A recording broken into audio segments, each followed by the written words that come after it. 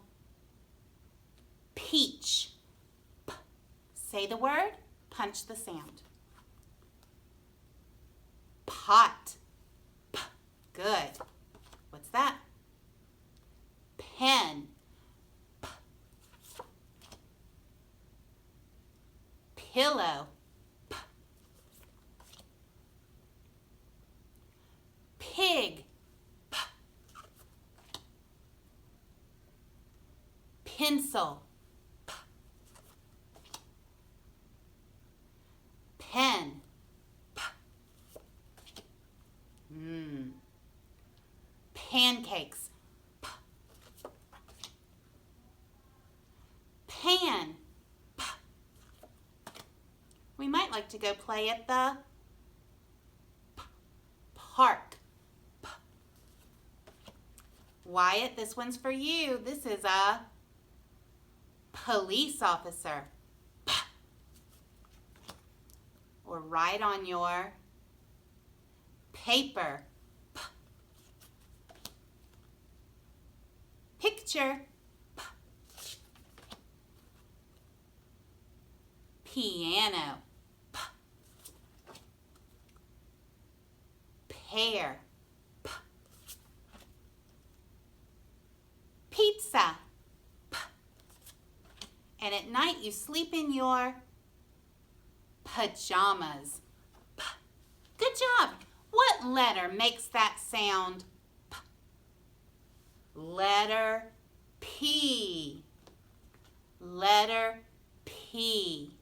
Now, one of your jobs today, I want you to go look all around your house, and I want you to find 3 things that start with the P, P sound. Find 3 P things.